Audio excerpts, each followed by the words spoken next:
There are currently 9 countries that officially possess nuclear weapons. Between them, they control nearly 13,000 warheads, enough to destroy humanity many times over. They are the United States, Russia, China, the United Kingdom, France, India, Pakistan, North Korea, and, unofficially, Israel. Together, these nations form an elite club, a club with rules it often breaks, but one that decides who gets to join and who doesn't. And for over 2 decades, the world has drawn a red line around one country: Iran. Iran does not have a nuclear weapon. It has never tested one, and its leaders have consistently denied any intention of building one. Yet it remains under crippling sanctions, diplomatic isolation, and under constant threat of attack. So the question is, why? Why is Iran treated as a global threat when countries like India, Pakistan, North Korea develop nuclear weapons with far less pushback?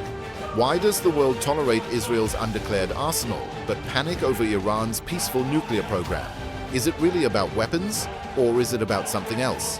The story of Iran and nuclear power isn't just about uranium or enrichment. It's about power politics, ideological resistance, and a dirty global game that says, it's not the bomb that's dangerous, it's who holds it.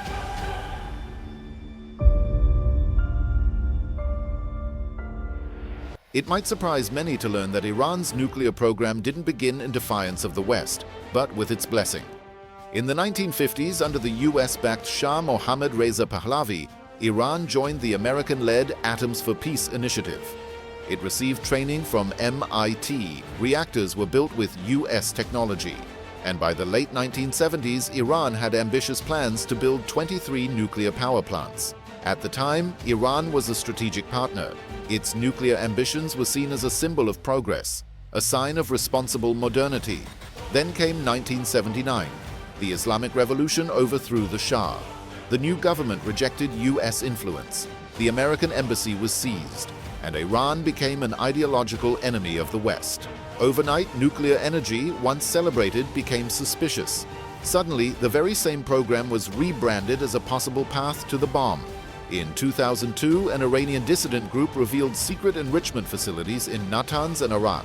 Although Iran claimed peaceful intentions, the world wasn't convinced. International pressure mounted. The IAEA began intensive inspections. The United States under George W. Bush labeled Iran as part of the axis of evil, alongside Iraq and North Korea. This moment marked a turning point. Iran, now sanctioned and isolated, began doubling down. Not necessarily to build a bomb, but to assert its right to nuclear technology under the Non-Proliferation Treaty, which it had never withdrawn from. The message was clear. A Western ally with uranium is a partner. An independent Muslim republic with uranium is a threat. It wasn't just about science, it was about sovereignty.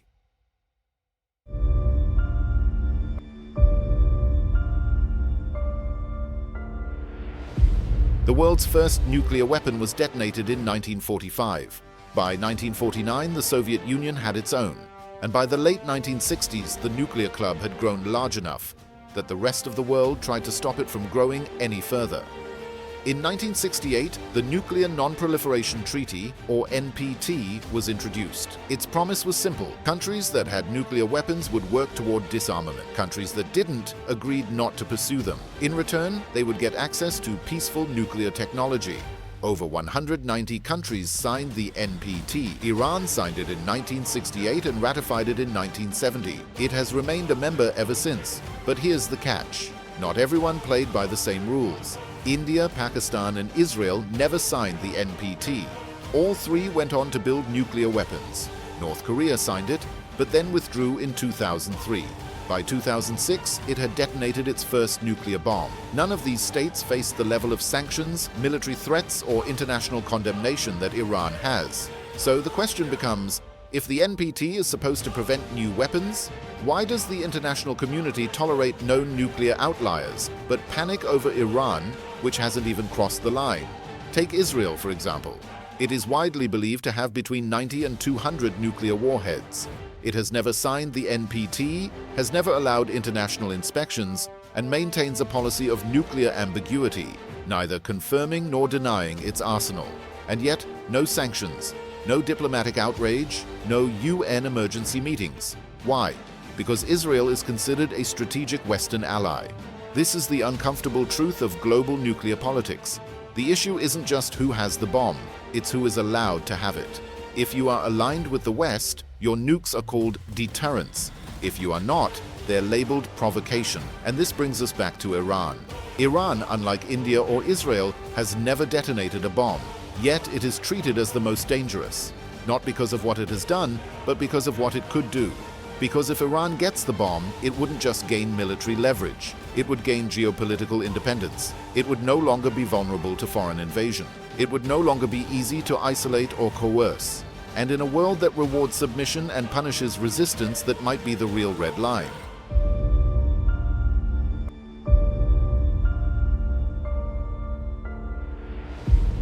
To understand the fear surrounding a nuclear Iran, we have to leave the science behind and look at power.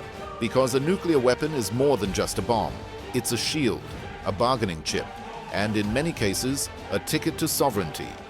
Iran today is encircled by US military presence. It is sanctioned, surveilled, and pressured from all sides. It exists in a region where its two main rivals, Israel and Saudi Arabia, receive billions in Western military aid each year.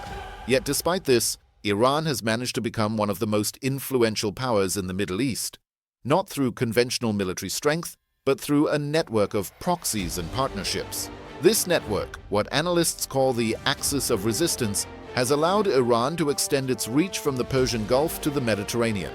So when world powers ask whether Iran wants a bomb, they're not just worried about defense. They're worried about what Iran might do with new confidence.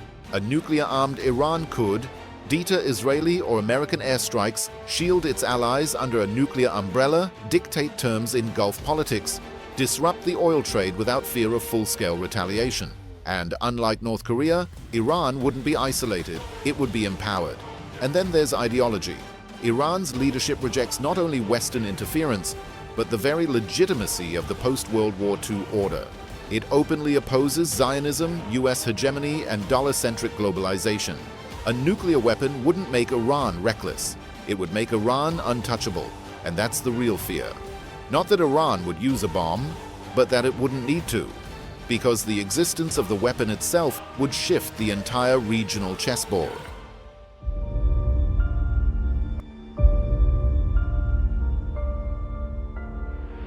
When diplomacy fails, the world doesn't always go to war. Sometimes it goes underground. In the case of Iran, that war has already begun, not with missiles, but with sabotage, not with invasions, but with algorithms. It started in 2007, when mysterious technical failures began hitting Iran's centrifuges. Then came Stuxnet, a sophisticated cyber weapon widely believed to be jointly developed by the United States and Israel. It wasn't just malware, it was the first known cyber weapon to physically damage real-world infrastructure.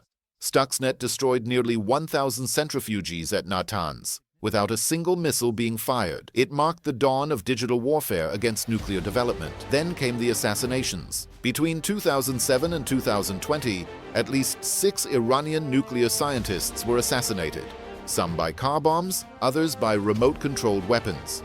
While Israel has never confirmed responsibility, Mossad, its intelligence agency, has neither denied it. These covert actions weren't just about delaying a program. They were designed to send a message. We will not let you rise quietly.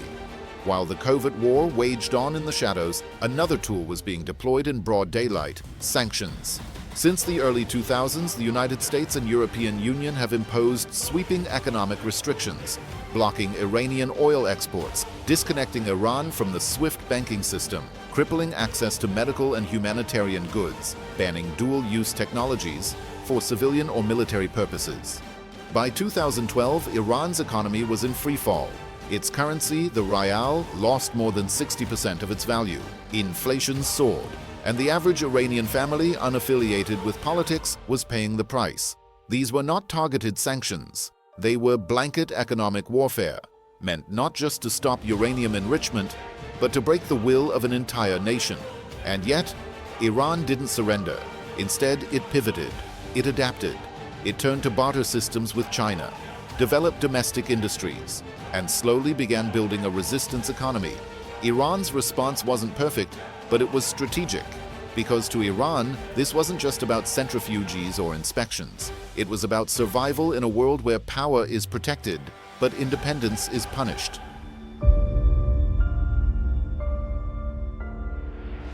The world has spent 2 decades debating a single question. Is Iran trying to build a nuclear bomb? The answer is complicated. According to Iranian officials, the answer is no.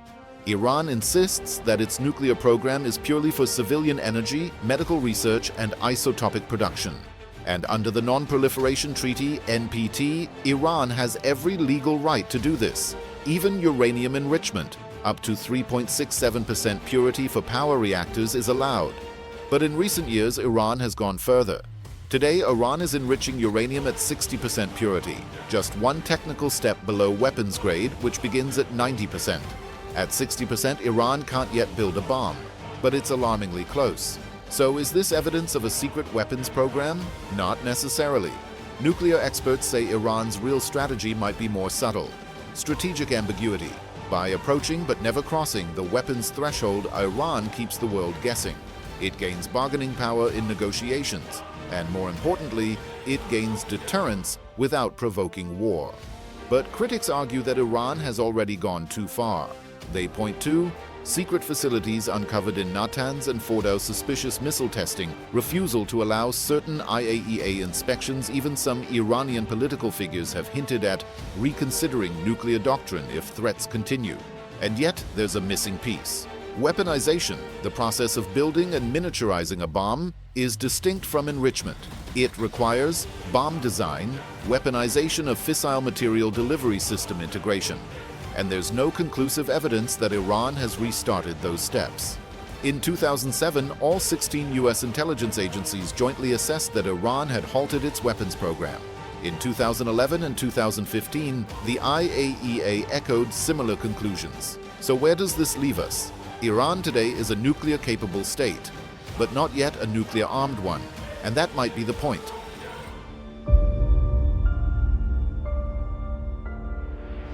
Let's assume Iran makes the decision. It enriches uranium beyond 90%. It designs a warhead, and it conducts its first test. In other words, Iran becomes the world's 10th nuclear power. What happens next? This is where the scenario moves from science to strategy. First regional arms race. Saudi Arabia has already warned, if Iran gets the bomb, we will match it immediately. Turkey and Egypt may follow. The region could shift from a tense balance to a multi-nuclear standoff. Middle East proliferation would no longer be theory, it would be policy. Second Israeli doctrine shift. Israel has maintained nuclear ambiguity for decades, but a nuclear Iran would challenge its monopoly. This could force Israel to acknowledge its nuclear arsenal, shift to preemptive doctrine, expand its regional alliances. In other words, the fragile status quo would fracture. Third U.S. strategy, recalibration. For the United States, the implications would be global. Washington would face pressure to reinforce allies with missile defense, reconsider its Gulf presence, possibly engage in new arms control negotiations, because a nuclear Iran isn't just about Tehran.